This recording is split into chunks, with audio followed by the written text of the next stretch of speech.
Cube Radio.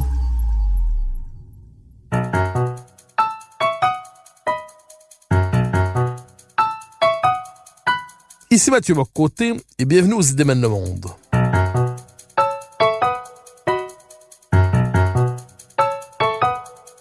Nous chercherons à comprendre, à travers le regard des intellectuels québécois et européens, les grands débats qui façonnent notre monde.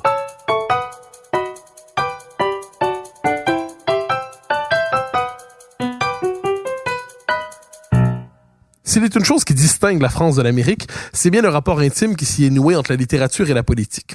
Comme si les deux s'alimentaient dans leur exploration et leur connaissance de l'homme. C'est probablement pour cela que la France a accouché d'un genre très particulier, le portrait politique. Mon invité d'aujourd'hui en est un maître. Auteur de nombreux ouvrages sur François Mitterrand, biographe de Jacques Chirac, il a publié au fil des ans de nombreux ouvrages tirés de ses carnets où il fait un portrait tendre et cruel tout à la fois de la classe politique française. Toute une époque y passe, dans sa grandeur et ses misères. C'est un immense plaisir pour moi de recevoir aujourd'hui l'écrivain et journaliste François-Olivier Gisbert pour revenir avec lui sur cette part de son œuvre et ce qu'elle permet de dire sur la vie politique contemporaine. François-Olivier Gisbert, bonjour. Bonjour. Alors, question première, vous avez, donc votre œuvre se déploie dans plusieurs dimensions, vous êtes romancier. Enfin, mon œuvre, pas exagéré.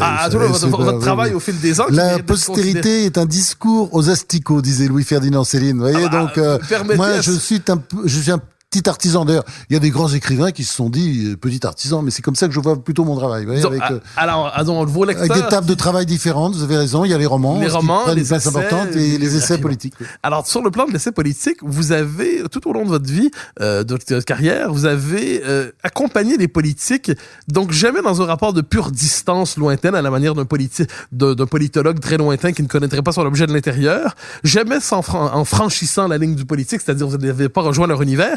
Quelle était votre méthode, si je peux me permettre cette question première, pour travailler les politiques? Que ce soit Sarkozy, chez les plus récents, Chirac, que vous avez bien connu, Mitterrand. Quelle était votre méthode pour travailler avec les politiques? Quelles étaient vos règles de travail avec eux? Alors, je crois que, si vous voulez, faut repartir à l'origine. L'origine, c'est que quand j'ai 9 ans, je lis Victor Hugo, 93, et je décide de devenir écrivain romancier. C'est le roman qui me passionne. Après, je passe à Balzac, Dostoïevski, Steinbeck, enfin tout ça. J'ai lu tout ça extrêmement goulûment. Et en fait, je suis au départ, je suis journaliste littéraire. Là, je fais la page littéraire à Paris-Normandie. Je fais un papier chaque semaine. Je rencontre souvent, les grands personnages de la littérature du moment. J'ai fait 2 interviews importantes d'Aragon, Monterland, Jules Romain. Enfin, je vous en passe, c'est des meilleurs. Maurice Genevoix, qui est un écrivain d'ailleurs injustement méconnu, qui est un immense écrivain à mes yeux. Bon, et je deviens journaliste politique. Je dis pas par hasard. Mais est-ce que c'est ma vocation première? Je suis pas sûr, parce que je suis comme certains romanciers, parce que je suis romancier dans mes tripes. Et je me dis, faut que je trouve un boulot pour croûter. Donc ça sera journaliste. Et puis dans le journalisme, en fait, comme je suis gourmand, ou boulimique, peut dire je m'intéresse à tout. C'est-à-dire, vous regardez les matières que j'ai pu traiter, mais c'est quand même dingue. J'ai été journaliste sportif, journaliste économique. J'adore l'économie. Je fais beaucoup d'économie. J'ai écrit sur l'astronomie parce que je me passionne d'astronomie, sur la science, sur voilà. Donc j'ai écrit à peu près dans tous les domaines. Et puis j'étais aussi journaliste spécialiste de l'étranger, ce qu'on appelle grand reporter, etc. Bon, j'ai fait tout ça. Et en fait, j'ai tout de suite aimé le journalisme politique. Ça a été une part de ma vie aussi importante, mais c'est pas la seule dans le journalisme. Pourquoi? Parce qu'il y avait du romanesque. Et au fond, je fais partie de ceux qui pensent, c'est un peu injuste parce que c'est vrai, il y a Balzac, il y a Hugo, il y a Flaubert, tout ça. Mais c'est vrai que pour moi, Saint-Simon est est-ce que c'est le plus grand écrivain français? C'est toujours un peu bête de répondre à ce genre de questions comme ça, mais c'est quand même un immense écrivain. Moi, c'est quelqu'un qui m'a énormément marqué. Quand j'ai lu Saint-Simon, je me suis dit, mais c'est pas possible, mais c'est extraordinaire. Et vous savez pourquoi c'est extraordinaire? Parce que c'est les mêmes personnages.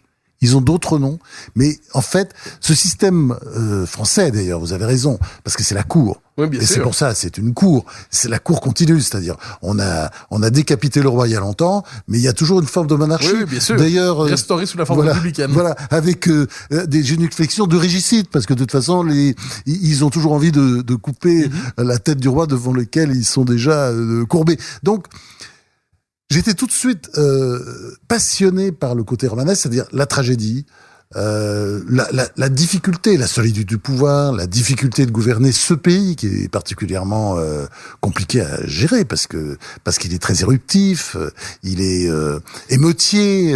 Donc voilà. Donc c'est comme ça que c'est né cette espèce de vocation. Et donc quand j'ai appréhendé ces personnages politiques, c'est toujours avec l'idée de de prendre des notes pour l'histoire. Je veux pas dire la postérité, c'est un mot que j'aime pas, comme j'aime pas beaucoup le mot œuvre. Enfin, la postérité, attention, on peut, enfin quand je dis ça, j'aime pas ce mot pour ce qui me concerne. Et j'aime pas le mot œuvre non plus. Mais j'ai fait, un petit travail de journaliste, d'artisan, avec des cahiers à spirale.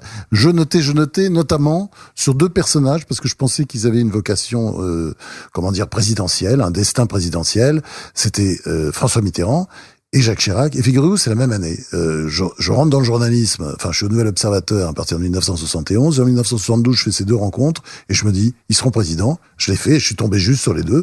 Et après, j'ai continué, mais ça m'intéressait beaucoup moins. C'est-à-dire que, en fait, ces 2 personnages, parce qu'il y a eu les guerres, il y a eu la guerre de Deuxième Guerre mondiale pour Mitterrand, la guerre d'Algérie pour Jacques Chirac.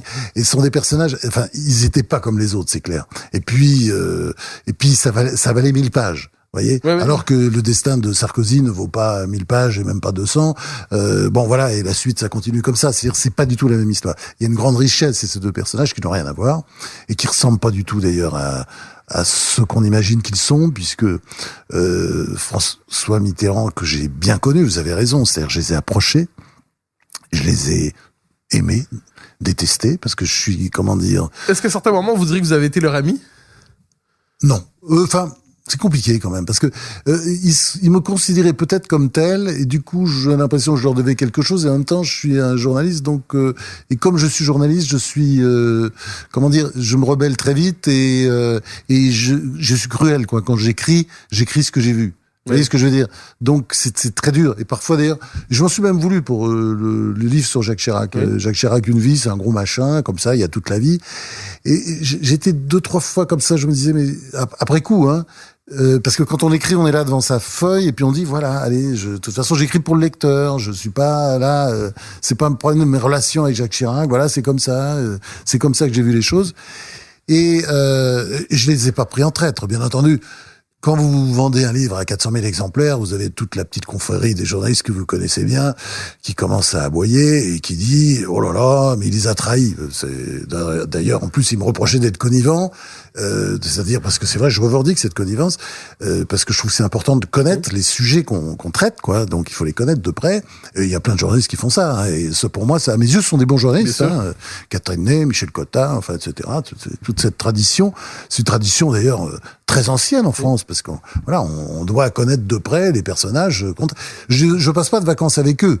J'ai jamais passé de vacances avec eux. Mais il n'y a pas la tentation en France de l'espèce de rupture radicale entre les politiques et les journalistes. Moi, en tout cas, je la veux pas. Je la veux pas parce que ça m'intéresse tellement. Et en plus, si tu veux, je vais être au contact même avec le drame quand ils sont, quand ça va pas, je vais être là, je veux comprendre. Vous voyez, et là, d'ailleurs, je suis en empathie souvent. Donc, je suis pas. Je reconnais que j'ai de la passion. Voilà, je les traite avec une sorte de passion. Peut-être la passion d'ailleurs que pouvait avoir, sans me comparer, le duc de Saint-Simon. C'est formidable quand vous avez les mémoires de Saint-Simon sur Louis XIV, mais c'est dingue, sur les personnages, vous les voyez, et vous voyez tous, c'est le même système, ça continue, Louvois, ils sont tous là, tous ces personnages qu'il décrit très cruellement. Et moi, je suis là un peu comme lui, peut-être moins cruel, parce que en plus j'ai aucun compte à régler, je m'en fous. Vous voyez ce que je veux dire? Et je suis gêné quand je les aime. Par exemple, c'est le cas, même Mitterrand. Vous savez, alors Mitterrand, c'est pas du tout l'image qu'on avait de lui. Mitterrand, c'est un sentimental. Oui, bien sûr. Pas en politique, on peut presque dire souvent c'est un salaud, quoi. Il est très dur, il est très violent en politique. Mais l'homme privé, mais c'est juste incroyable. Mais c'est infidèle, il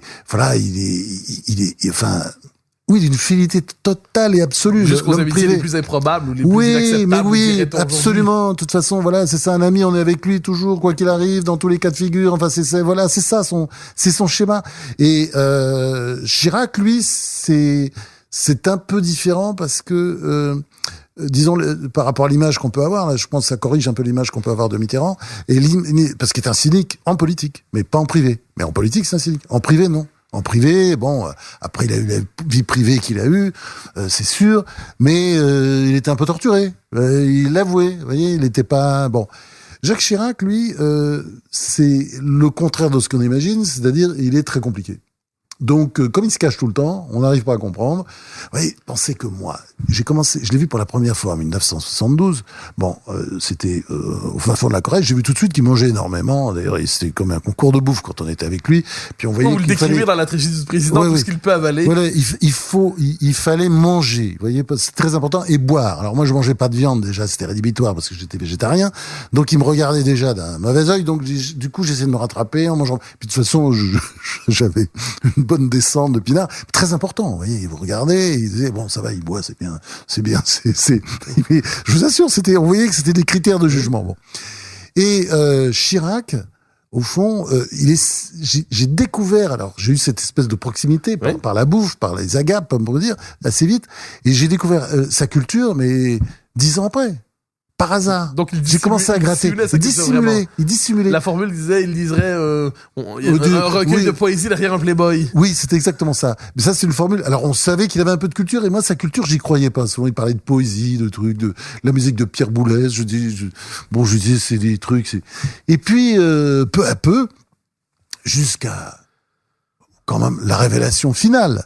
Je me souviens, c'était dans les années 2000.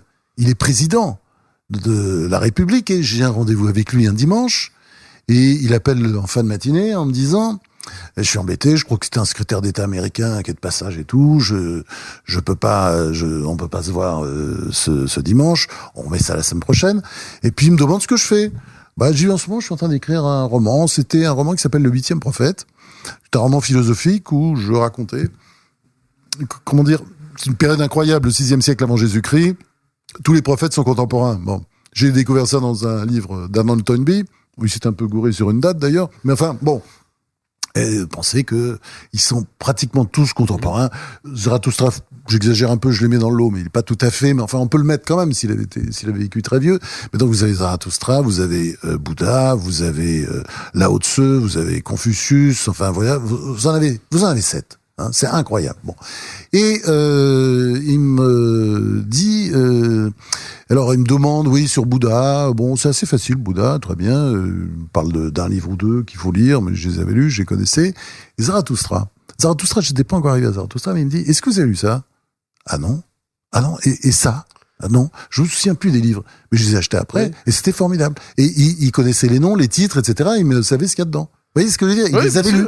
C'est-à-dire, c'était inimaginable. C'était au jardin intérieur. Ah ouais, non, on n'a pas le droit de savoir. C'était inaccessible. Oui, c'était inaccessible, on n'a pas le droit de savoir. C'est-à-dire, là, ce type, qui pouvait passer pour un inculte, qui était décrit comme un abruti par exemple dans Le Monde, on le voyait tout le temps, il avait la bave aux lèvres, enfin, avec des mouches sur la tête, enfin, c'était dans les caricatures de Plantu.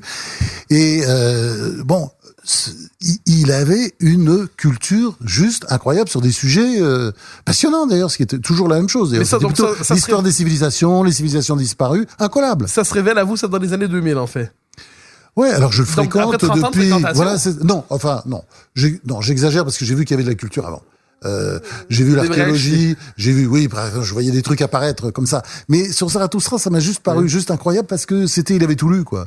Tous les trucs importants, il savait, il connaissait, voilà. C'est ça, Chirac. Alors, vous me faites le portrait. Alors, la culture de Mitterrand, attention aussi, c'était une culture immense, très, très, très belle culture littéraire, mais classique. Droitière, on peut dire ça comme ça, mais surtout très style, très très chiante un peu. On s'engueulait beaucoup là-dessus parce que moi j'ai préféré lire la littérature américaine à l'estomac.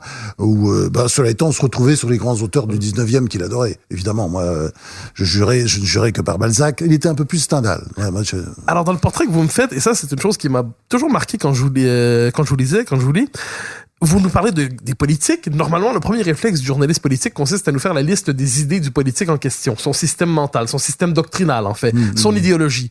Or, vous me corrigerez, mais j'ai l'impression que quand vous faites le portrait de Chirac, de Mitterrand, et on y reviendra parce que c'est vraiment très intéressant, vous avez accompagné ces deux mythes d'une certaine manière, mais Séguin, mais Sarkozy, et on pourrait multiplier Villepin, on pourrait multiplier les personnages, vous nous les présentez justement comme des personnages de romans, et vous les accordez non pas d'importance, mais finalement peu d'importance à leur système doctrinal, comme si c'était peut-être secondaire finalement chez les politiques. Est-ce que je me trompe en disant que dans votre approche des politiques, finalement, le caractère, le tempérament, la tripe compte bien davantage que les idées qu'ils mettent de l'avant? Évidemment. Mais évidemment, c'est-à-dire que là, vous allez droit au but, c'est-à-dire que quand on est connivant, c'est-à-dire quand on les approche, qu'on dîne avec eux, qu'on boit des coups, qu'on les entend parler, on voit très bien que, comment dire, les doctrines ne sont pas très sérieuses. C'est-à-dire, franchement, François Mitterrand, on voit très bien, quand on le connaissait comme ça, je le savais, qu'il avait des réflexes de droite. Bon, en 1980, il y a eu une période pendant plusieurs mois, même peut-être un peu plus d'un an, où il s'est pris pour Lénine, pour une sorte de Fidel Castro. Enfin bon, c'était ridicule et comique. Et en plus, on voyait très bien qu'il retomberait sur ses pattes, parce que Mitterrand, il avait un côté Ratsock. Il avait un côté Ratsock. Il aimait bien comment dire. Oui, on peut dire, il y avait toute une droite. Il était fasciné par une certaine droite. Il aimait bien cette droite. Il n'était pas du tout, vous voyez. Donc, mais il a une pompe. Il a disons ça. Il est un peu parti en vrille après 80. Il a pris des avis de marxiste doctrinaire pendant quelques temps. Oui, mais c'était ridicule. Et on savait bien que ça tiendrait pas longtemps. Est-ce que lui-même y croyait quand il prenait Oui, ses parce avis? que souvent le politique, à force de répéter ses conneries, parfois il y croit. Bon, il peut y croire quelque temps, puis après il retombe sur ses pattes. Mais c'est pour ça, j'y crois pas. C'est-à-dire, de toute façon, le vrai fond de la France, qui est un pays très particulier, parce que vous avez raison, il y a le côté romanesque, qui disparaît un peu. C'est pour ça que c'est vrai que je suis plus, comment dire, je me vois pas écrire une biographie sur les personnages, par exemple, qu'on nous présente aujourd'hui, qui m'intéresse moins. Pourquoi? Parce qu'ils n'ont pas la même dimension romanesque. Mais le côté idéologique, vous avez raison, c'est on se rend très vite compte quand on les fréquente, que c'est une sorte de paravent. Ils s'en servent pour prendre le pouvoir, et après ils s'en foutent. C'est-à-dire, vous savez, c'est toujours la phrase de Napoléon qui est géniale. On gagne, et puis après on voit. C'est-à-dire, bon, on dit, voilà, on va faire ça, puis après on voit bien, et c'est pas le sujet. De toute façon, en plus, je pense pas que les Français élisent, ou les autres peuples, des présidents pour faire exactement, pour appliquer leur programme, strictement leur programme. Hein, et en politique, pourtant, quelquefois, il y a des hommes à doctrine. Je pense, par exemple, à gauche à Chevènement, à droite à Séguin, des hommes qui peut-être tiennent davantage à leur doctrine, leur système idéologique que d'autres. Est-ce que ça... Vous avez raison, mais ils sont moins romanesques et moins intéressants. Est-ce qu'ils sont moins intéressants? Évidemment, ils sont moins intéressants. Comment dire, les deux sont des personnages tout à fait estimables. C'est pas ce que je suis en train de dire. Mais ils sont moins intéressants parce qu'ils sont moins romanesques. C'est-à-dire, ils disent toujours la même chose. Et au fond, il n'y a pas la lutte pour le pouvoir en permanence. Parce qu'en fait, quand vous luttez pour le pouvoir, pour prendre le pouvoir, la conquête du pouvoir, vous êtes obligé de passer des compromis sans arrêt, de retourner votre veste, de changer d'avis, de changer de pied, voilà. Et c'est ça la politique, en fait. Alors, quand je dis ça, il n'y a pas de cynisme. Parce que on peut faire ça sans cynisme. On peut faire avec beaucoup de cynisme. Mitterrand l'a fait, c'est vrai, avec beaucoup de cynisme. Chirac aussi, d'ailleurs. Et puis cette façon comme ça d'utiliser les gens, de jeter les idées, de prendre des idées, de les jeter, de passer à autre chose. Mais ils ont fait ça en permanence. Regardez Chirac, le libéralisme de Chirac en 1980. Ouais. Ici, c'était une vaste blague. Ne pas oublier que quelques temps auparavant, 10 ans avant, il nous disait qu'il était travailliste. Ouais, il passe du travaillisme. Après, c'était le libéralisme, mais pas le libéralisme comme ça dans le sens positif du terme. C'était le libéralisme réganien ou thatchérien, vous voyez. Donc, et puis après, on repasse à autre chose. Après, une sorte d'anti-libéralisme. Il va dans l'extrême inverse. C'est-à-dire, c'est ça. Et ça, on voit très bien, tout ça avec une personnalité très riche. Très riche, je veux dire, intellectuellement, qui a des tas de références, qui s'intéresse à tout, et qui a des visions. Parce que dans les deux cas, ils avaient des visions. Mitterrand, il s'est complètement planté sur la réunification de l'Allemagne, d'accord. Il s'est planté aussi sur la chute du communisme, mais enfin, il a résisté sur les Pershing, etc. Quand, c'était, comment dire... les missiles sont à l'est, les pacifistes sont à l'ouest. C'est une phrase absolument extraordinaire. C'est quand même prononcé par un président socialiste, entre guillemets, qui avait, je sais pas s'il y avait des communistes au gouvernement à l'époque, mais enfin, qui avait été allié avec les communistes à un moment donné. C'était quelqu'un qui avait comme ça des convictions fortes sur un certain nombre de sujets. Chirac, on peut dire, c'est aussi la même chose. Hein. On peut dire aussi qu'il avait des convictions sur, pareil. Et puis, prophétiques dans les deux cas. Parfois. Parce que Chirac, par exemple, sur l'intégrisme islamiste, Attendez, il y a une interview de lui quand il est Premier ministre de François Mitterrand entre 1986 et 1988. Je pourrais pas donner l'année, mais une interview donnée au journaliste Arnaud de Borchgrave pour le Washington Times, qui est juste dingue. C'est-à-dire que il pensait que c'était une interview à la française, c'est-à-dire que Arnaud de Borchgrave ferait l'interview et lui ferait relire après. Et donc après, évidemment, tout ça a été transformé. Pas de bol, il enregistre et il prend. Mais vous lisez l'interview, parce que évidemment, les interviews de Chirac, c'était très chiant, parce que c'est toujours relu 40 fois, aseptisé, etc. Là, c'est une vraie interview. Et vous voyez, les enjeux des 50 prochaines années, tout est là-dedans. Tout est là-dedans parce qu'il avait une connaissance incroyable du monde arabe et il voyait ce qui allait se passer. Là-dessus, Mitterrand était pas mauvais non plus d'ailleurs.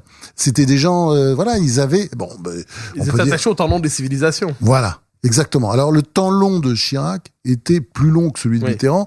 Mitterrand, c'était plus une culture du 19e, 20e siècle.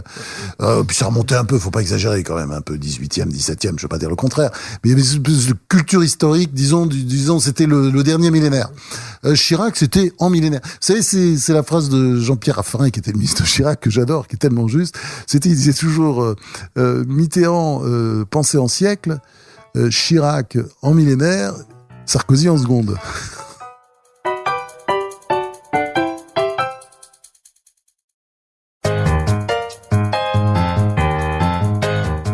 Je reviens sur ces deux personnages parce que c'est tout à fait fascinant.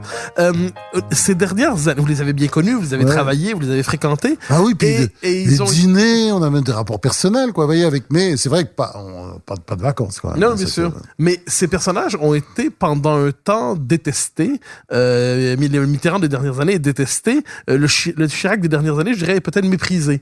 Et le temps passe et il remonte à la surface à la manière des deux mythes politiques finalement après De Gaulle, la deuxième moitié du XXe siècle politique en France, et avec une certaine nostalgie. On l'a vu quand Chirac est mort, mais on le voit aussi dans le rapport à Mitterrand, qui est désormais aimé comme un personnage de roman. On se tourne rarement vers lui pour la doctrine, mais on aime le personnage de roman, ce que disait Dormesson en disant c'est un excellent personnage.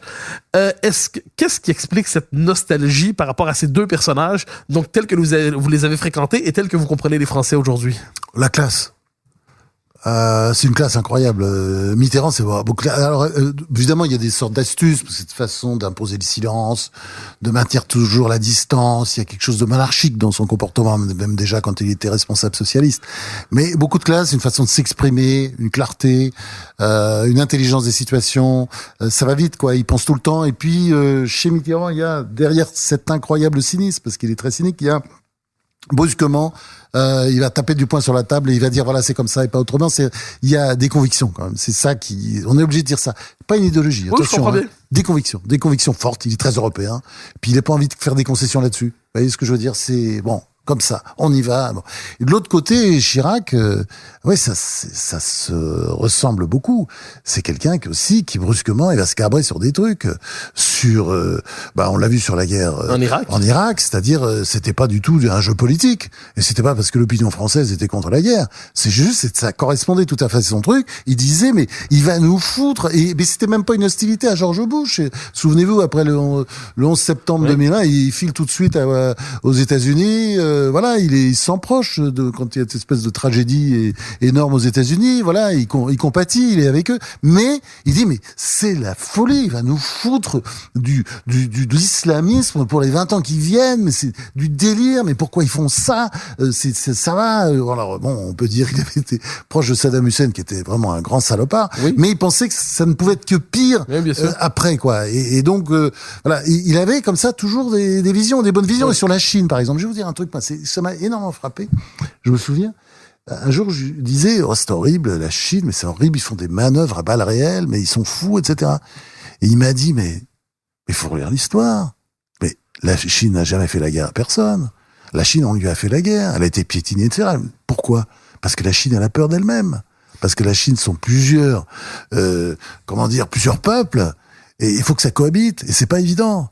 Et donc la Chine, elle a peur tout le temps, mais elle a peur d'elle, elle a peur de l'extérieur aussi, parce qu'elle a toujours été envahie. Mais c'est ça la Chine. Donc alors, L'histoire peut changer, bien entendu. Mais il avait comme ça, toujours, il y a des espèces de rapprochements historiques sur tous les sujets, quoi. Dès qu'on abordait un sujet d'actualité, il pouvait remonter à 3 millénaires plus tôt. Alors vous qui avez fréquenté les politiques, est-ce que vous avez, après ces deux grands personnages, est-ce que vous avez trouvé des traces chez d'autres hommes politiques de cette espèce de vision, appelons ça ces grandes visions, de grandes convictions sans idéologie, de ce tempérament aussi?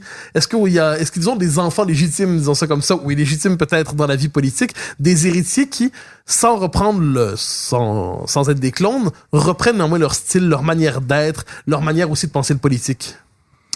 Alors, je pense que, par exemple, Nicolas Sarkozy, il a un peu raté le coche là-dessus, parce que au départ, contrairement à ce qu'il a raconté après, parce qu'il réécrit l'histoire, c'était un peu un enfant de Jacques Chirac. Hein. Bon, c'est vrai qu'il passait après Alain Juppé, mais enfin, bon, et peut-être même derrière François Baron, mais quand même, c'était un enfant de Jacques Chirac. Et bon, après, il l'a trahi avec Balladur entre 1993 et 1995, et il s'est construit contre lui. Mais je pense il se serait construit avec lui, ça aurait pu donner quelque chose. Parce que Chirac, il aimait bien transmettre. Oui. Il adorait ça. Et on voit bien, il y avait quelque chose de généreux chez lui, comme chez Mitterrand d'ailleurs. Mitterrand, il transmet. Il a des pépinières. Hein, il y a toujours des mitterrandistes partout, des gens qui sont des créatures de Mitterrand. Il les a trouvés, ils étaient rien. Hop, Et Chirac, c'est pareil. Il prenait des gens, il rencontrait celui-là, tiens. Vous voyez, vous avez même des gens aussi. Par exemple, c'est bizarre.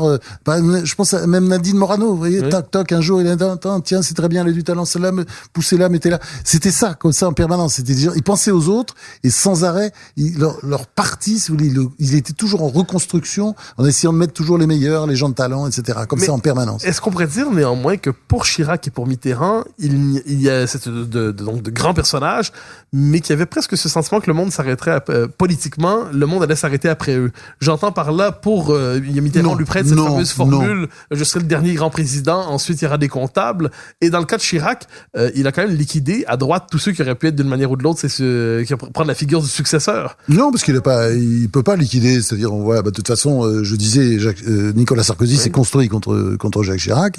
Et puis bon, à l'arrivée, ça n'a pas donné ça parce que je pense qu'il manquait de quelque chose, quoi.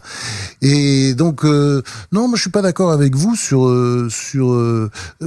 comment dire je pense que Jacques Chirac, il a inventé beaucoup de gens. Regardez aujourd'hui, vous avez le paysage, c'est François Baroin, vous avez Valérie Pécresse, vous avez tous ces gens, ce sont des enfants de Chirac, hein. Et Xavier Bertrand, tout ça, c'est des enfants de Chirac.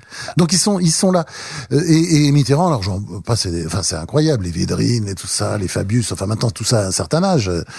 Bon, ils ont l'âge qu'ils ont, n'insistons pas, mais il a laissé beaucoup d'héritiers derrière lui.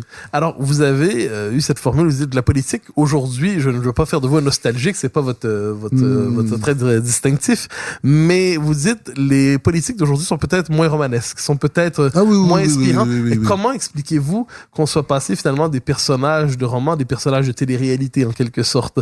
Qu'est-ce qui fait qu'on a la part romanesque de la politique, même en France, un pays où elle était si importante, elle a tendance à diminuer, à s'effacer, à tout le moins relativement? Alors, il y a évidemment plusieurs raisons, hein. Mais je pense une des raisons principales, c'est l'américanisation de la vie politique française. C'est-à-dire, il y a une erreur historique qui a été commise. C'est les socialistes qui ont poussé à ça avec le soutien de Valéry Giscard d'Estaing à l'époque. C'est la réduction du mandat présidentiel de 7 à 5 ans. Un référendum en 2000.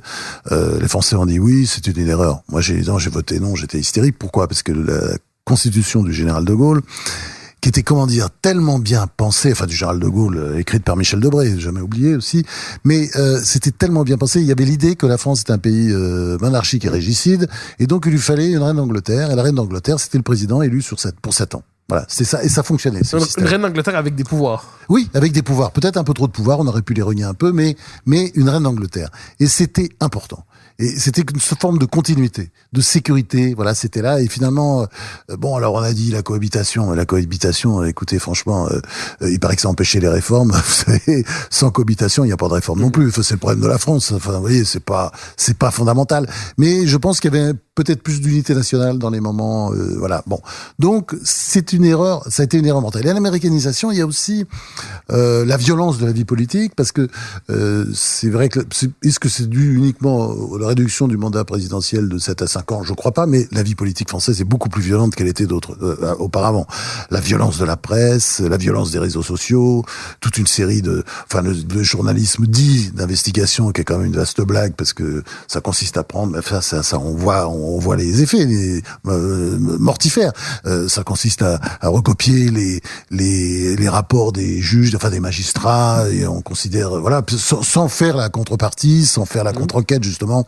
Et on l'a vu d'ailleurs, ce que ça fait comme mal, bon, des personnalités comme Dominique Baudis, etc., qui ont été littéralement laminées, écrasées avec des accusations totalement mensongères. Bon, il y a aussi des gens coupables, bien entendu, dans tout ça, et puis c'est bien de le faire. Mais je trouve que cette vie politique est quand même beaucoup plus violente qu'elle était, donc, elle n'attire pas. Elle n'attire pas. Et vous avez le même phénomène aux États-Unis, excusez-moi.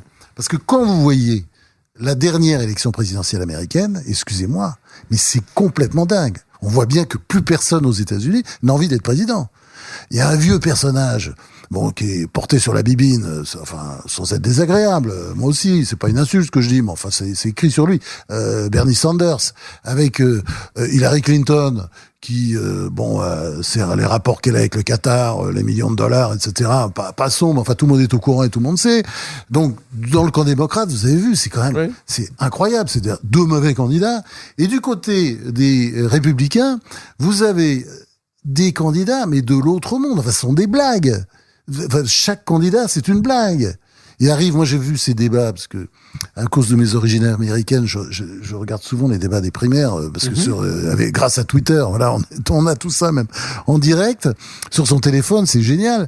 Et je me souviens, mais il y avait que Trump et ce candidat noir dont je me souviens plus le nom, dont Trump a fait un secrétaire d'État, ou un ministre qui était un chirurgien très beau, qui ressemblait un peu à Denzel Washington et qui parlait très bien, etc., mais qui n'avait aucune expérience politique. Et les deux, Trump et lui, c'est les deux, ils ressortaient tous les deux, ils ont fait des gros scores. Alors que, voilà, ils n'avaient strictement aucune expérience politique. Et ça montre bien que y a un problème dans le système politique. C'est-à-dire que les grands politiques ne veulent pas. Et vous voyez, le nombre de grands politiques américains au cours de ces dernières années qui n'y sont pas allés, ou quand ils y sont allés, ils ont été massacrés très rapidement par le système, par la machine, par la broyeuse, par les médias.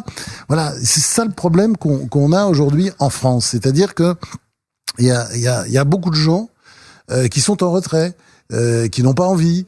Et je pense que c'est ce qui explique un peu l'abaissement de cette... peut-être la politique redeviendra intéressante après, parce qu'il y a d'autres raisons aussi.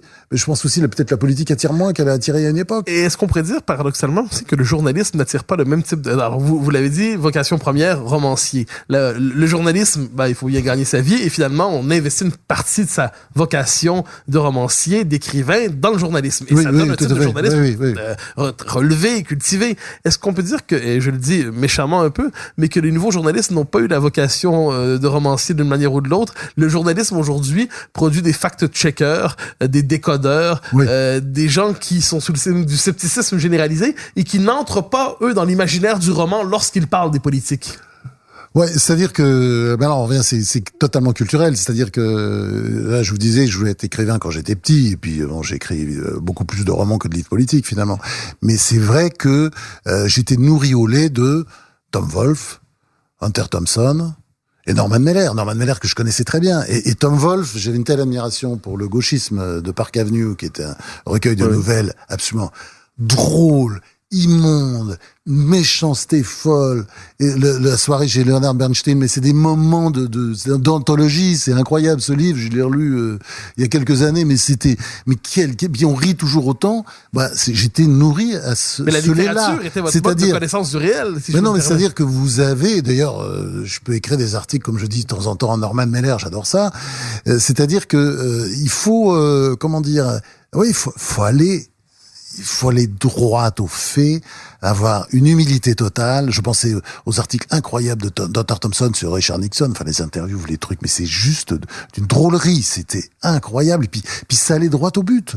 C'est-à-dire que ça, c'est mon école. Et c'est vrai que ce journalisme-là, il est beaucoup moins fort qu'il était à une époque. Mais bon, c'est aussi une époque. L'époque actuelle, ça n'est plus mon époque. Moi, je suis une sorte de vestige. Je suis bien conscient que les jeunes ne travaillent plus comme ça, même s'ils apprécient, parce que je veux pas dire non plus que je vois que la nouvelle génération de journalistes, je vois quand même que je suis apprécié, j'en ai des signes tous les jours. Ils aiment bien, mais disons, c'est plus comme ça. C'est un temps. Moi, je fais partie d'une époque d'avant où c'est vrai qu'on je dis pas qu'on disait. Enfin, attention, littérature et journalisme, ça n'a rien à voir. C'est le contraire. Quand on écrit un roman, on écrit, au fil de l'aspiration. Et moi, je sais que si je travaille pendant une journée entière, je vais faire au mieux 5000 signes, pour un roman. C'est un problème d'aspiration, est-ce que ça vient ou pas. Un article, si je travaille une journée entière, je peux faire, je sais pas quels sont mes records, j'ai jamais calculé, mais je peux aller jusqu'à 25 000 ou jusqu'à 30 000 signes. Et puis, c'est vrai qu'au début, je faisais 1000 signes les premières années, puis après 2000, puis après 3000, etc. C'est une technique, quoi. C'est pas la même chose. Mais, c'est vrai qu'il y a un type d'article, ce que j'appelle l'article un peu plus littéraire, justement, dans l'école, vous m'auriez vu une fois dans une émission à côté de Tom Wolfe, j'étais comme un petit garçon, je me souviens, c'est rare parce que j'avais lu et j'étais un peu un de ses enfants, il ne le savait pas, bien entendu, comme plein d'autres journalistes sont comme moi, c'est-à-dire c'est quelqu'un qui nous a beaucoup marqué, pas seulement par le Bûcher des Vanités, qui est plus un roman, mais c'est quelqu'un qui nous a beaucoup marqué par ses articles. Dans Rolling Stone, à l'époque, un journal absolument mythique, mais ces gens faisaient des articles de dingue. Et c'est vrai, la littérature. Mais ils prenaient un personnage de la vie réelle et, ils transformaient tout ça. Et ça, ce type d'article, c'est un peu plus long à écrire que, disons, ça dure. Je crois pas que c'est fait pour ça. Je sais pas si c'est fait pour un siècle, mais à tout moment, on peut les relire aujourd'hui avec intérêt. Oui, d'accord. Vous avez raison, ça dure, mais je pense pas que c'est pour ça qu'il faut les faire comme ça. C'est parce que moi, c'est toujours ma théorie. Mais c'est vrai que moi, j'adore le journalisme. La preuve, là, j'ai pris ma retraite déjà il y a quelques années. Je reste toujours journaliste. J'adore ce métier. J'adore. Mais je pense que pour dire la vérité, souvent sur des tas de sujets, il y a rien de mieux que le roman. Et ça, je persiste là-dessus. Et donc très souvent, quand vous faites un article, disons littéraire, je pense aux articles d'Hunter Thompson sur Richard Nixon ou de Norman Mailer sur plein de sujets américains. Il a écrit des livres absolument merveilleux, morceaux de bravoure là sur l'Amérique qui sont des articles en fait. Et je crois on peut aller pile dans la vérité. Et ça, c'est quand même tout ce qu'on recherche toujours. Et un article. Quand on a les boulets de la réalité en permanence, qu'il faut vérifier chaque phrase, vous voyez, on n'est pas dans la littérature, on est dans une forme, on essaie d'appréhender la réalité et souvent on passe un peu à côté. Or, l'article, attention, à ce moment-là, ça veut dire qu'il y a des exigences aussi. On va pas faire des citations si ce sont pas des citations, etc. Mais on est dans un autre domaine, dans autre chose, puis on essaie de rentrer dans la tête du type. Alors, nous rapprochons de la fin. Il nous reste le temps de 2 questions, mais je tiens à vous les poser. Une première toute simple. Vous avez dit dans un de vos derniers livres de carnet que vous vidiez vos derniers carnets. C'est-à-dire, fondamentalement, vos derniers secrets, vous les confessiez. Est-ce que c'est vrai? Est-ce que vous avez est-ce que certaines vérités sont encore cachées dans vos carnets? Est-ce que vous avez la tentation de les vider une dernière fois? Oui, je pense que je referai certainement encore un livre politique, mais pas du tout de la même façon, bien entendu. Et puis, il y a encore toujours des choses à raconter, parce que évidemment, j'ai des carnets comme ça, mais je ferai pas un livre de carnet, ça c'est sûr, parce que ça m'intéresse pas beaucoup. Puis c'est trop compliqué, de revenir là-dedans. Moi, ça m'intéresse pas. Quand les carnets que j'ai pris, j'ai pas pris ces carnets avec l'idée d'écrire un livre après, etc. Oui. Mais, disons, toutes ces petites choses que j'ai glanées au fil du temps, je pense qu'elles peuvent servir dans un autre projet. Oui, j'ai vaguement une idée.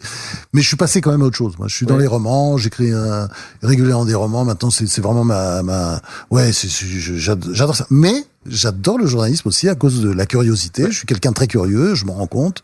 Déjà quand j'étais gosse, quand il se passait quelque chose dans la rue, j'allais voir. Enfin, j'ai un côté pipelette ou concierge, tout m'intéresse. Et puis tous les sujets m'intéressent. C'est-à-dire que j'ai toujours envie de dévorer tous les sujets, tout m'intéresse. Quand je lis un journal, il n'y a pas une rubrique que je ne vais pas lire. Alors, c'est pas sans lien avec la dernière question qui ouvrirait presque sur une autre émission. Dans votre travail, je m'en voudrais pas le mentionner, vous avez aussi animé de nombreuses émissions où vous avez toujours eu le souci de mettre en relation, et ça encore une fois c'est très français, des politiques, des écrivains, des intellos, en créant une espèce d'environnement très particulier, à nul autre pareil. Donc c'était pas le format pivot, c'était pas les formats d'émissions de clash aujourd'hui, c'était votre environnement, votre univers que vous créiez autour des émissions. Qu'est-ce que vous avez au fil des nombreuses émissions? Je me rappelle quand j'étais plus jeune, j'ai beaucoup, par exemple, Culture et Dépendance, ouais. Qui m'avait beaucoup marqué. Il y en a eu d'autres ensuite. Qu'est-ce que vous cherchiez à faire dans ces nombreuses émissions que vous mettiez de l'avant? Donc, c'était pas de l'infotainment, comme on dit aujourd'hui, c'était pas du pur divertissement, c'était pas non plus le côté rigoriste du pur journaliste politique. Qu'est-ce que vous avez cherché à faire à travers ces nombreuses émissions que vous avez animées? Faire comprendre des sujets. C'est très con, parce que j'ai pas l'air comme ça, mais je suis assez idéaliste. Et j'ai une autre idée de ce qu'on peut faire avec la télé. Enfin, dans la télé publique. Et donc, je suis arrivé comme ça. J'étais appelé, j'étais pas moi qui ai eu cette idée-là.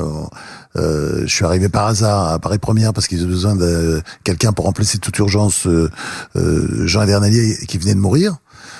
Donc j'ai remplacé, et puis là-dessus, j'ai été appelé par France Télé, par le patron de l'époque, qui était quelqu'un de génial, et qui m'a dit voilà ce qu'il faudrait faire. Je connaissais pas, on a tout de suite sympathisé, et c'était en 2000 et ou 1999, 2000, enfin je crois que c'était en 2000. Et là, ça s'est imposé à moi tout de suite au concept, parce que je pense que tout ça se joint. De toute façon, moi je prenais plutôt des problèmes de société, mais j'essayais de faire lire des livres. D'ailleurs, une de mes gloires, c'est que j'ai réussi quand même seul à faire lire le livre de Mario Vargas Llosa, La Fête au bouc, est devenu un best-seller grâce à moi seul. Parce que j'en parlais à chaque émission en disant il faut le lire, il faut le lire. Pour moi, ce livre est un chef-d'œuvre. Enfin, il en a écrit d'autres chefs-d'œuvre, Mario Vargas Llosa. Mais je me souviens que, et là, c'était mon plaisir, c'est-à-dire de faire connaître des auteurs inconnus. Et si vous mettez cet auteur inconnu à côté de Raymond Barre, d'Elie Wiesel, de personnalités comme ça très diverses, il a toutes les chances d'exister. Et d'ailleurs, j'ai fait exister des auteurs inconnus. Je suis pas sûr qu'ils aient aujourd'hui toujours, autant de possibilités, les auteurs inconnus. J'avais ça, c'était une sorte de donner leur chance à des gens à qui je la donnais, et je voyais souvent les effets. C'est-à-dire, ça existait, parce que cette émission était suivie à l'époque. Il y avait du monde devant l'écran. Donc, c'était l'idée de faire lire des livres, de faire découvrir des auteurs, d'approfondir des sujets, souvent dans la polémique, mais enfin, ça allait pas trop loin. J'ai eu des moments incroyables, c'était cette émission où, et c'est un de ses fils un jour qui m'a appelé, il était absolument bouleversé parce qu'il avait eu cette émission où Simone Veil racontait les camps comme elle n'avait jamais raconté, comme elle n'a jamais raconté nulle part. Enfin, c'est une émission comme ça. Bon, il y avait des moments comme ça, quoi, où elle était dans la confidence la plus absolue, quoi. Et bon, voilà, moi j'ai pris un grand plaisir. De toute façon, j'ai pris un grand plaisir à faire la télé, parce que dans la télé, il y a quelque chose une forme de générosité quand on en fait comme ça. Je suis pas le seul à l'avoir fait de la télé comme ça, mais c'est l'idée un peu de rendre ce qu'on vous a donné. Et finalement, j'ai toujours eu beaucoup de chance. J'ai connu des grands écrivains comme Julien Green ou Norman Mailer qui s'intéressaient à moi, à mon travail, qui me guidaient, qui m'engueulaient, qui me disaient mais non, faut faire ceci, mais c'est comme ça. Non, mais ça c'est pas bien, c'est comme ça. Bon, et puis la télé aussi qui est venue à moi facilement, faisait que c'était facile, quoi. Ça va pas me rendre très populaire de dire ça, mais c'est vrai, c'était assez facile, quoi. Tout de suite, j'ai eu un public, j'ai eu des prix, etc., qui faisaient que, quoi que j'écrive, de toute façon, j'ai un public qui m'attend et qui est là, et bon, et c'est formidable. Ça, vous avez toujours envie de le rendre. Vous avez envie que d'autres en profitent. Vous voyez, par exemple, c'est pour ça aussi, je suis au prix Renaudot et que je travaille toujours on essaie de créer à terme, vous voyez, de créer des gens, des formes d'institutions, de les renforcer, parce qu'il faut combattre pour le livre. En fait, je disais toujours, d'ailleurs, quand je faisais de la télé, que j'étais un espion de l'écrit infiltré dans l'audiovisuel. Et c'est comme ça que je me voyais. Vous voyez, donc je voulais renvoyer sur l'écrit en permanence, parce qu'au fond, moi, j'ai fait une carrière télévisée tardive, pas si longue que ça, parce que j'ai commencé très tard. J'ai dû commencer la cinquantaine passée, quoi. Vous voyez, Oui, la cinquantaine passée. Donc, et puis je dirais pas reculons, mais sans aller loin. C'est-à-dire, j'ai jamais présenté des projets de télé. C'est toujours les gens qui venaient à moi, qui me disaient tiens, vous voulez faire ceci, cela, ouais, pourquoi pas. Puis j'ai refusé aussi des tas de projets. Vous voyez, voilà. Et est-ce que les émissions comme vous les avez portées sont encore possibles aujourd'hui dans cette espèce de culture du clash, cette culture de la montée aux extrêmes télévisuels, cette idée qu'il faut isoler une séquence pour la mettre sur les réseaux sociaux pour que les gens la partagent? Est-ce que la télévision telle que vous l'avez pratiquée est encore possible ou est-elle encore désirée? Je suis pas sûr. Je pense qu'on est dans une époque quand même où il y avait des personnages souvent sulfureux qui se contredisaient, il y avait des moments de télévision. Je suis pas sûr qu'on puisse les retrouver aujourd'hui. Non, c'est clair. Je suis pas sûr. Je suis pas sûr, mais c'est un problème de société, quoi. La société a beaucoup changé. Elle change de plus en plus. Elle s'américanise. Attention, je suis pas anti-américain du tout. Je suis d'origine américaine. C'est un pays que je connais, que j'aime beaucoup. Enfin, d'origine. Je suis né de père américain aux États-Unis. Mais je trouve que l'américanisation de la société, oui, ça se traduit quand même par. C'est une invention des États-Unis, le politiquement correct, et il y a une dictature de la pensée qui est qu'on voit à l'œuvre aujourd'hui aux États-Unis, d'ailleurs qu'a produit Trump. C'est une sorte de réaction contre ça, et elle est à l'œuvre aujourd'hui en France. Alors François-Olivier Gisbert, sur ces paroles lucides et inquiètes, je vous remercie infiniment pour votre passage où se démène le monde. Merci à vous, merci Mathieu.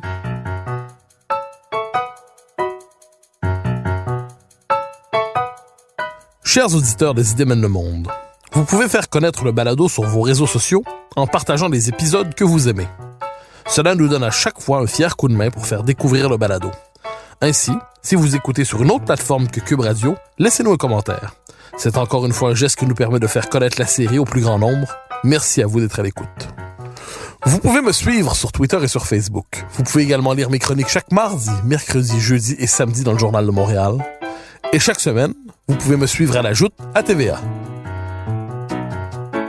Animation et recherche, Mathieu Bock-Côté. Réalisation, Anne-Sophie Carpentier. Une production Cube Radio.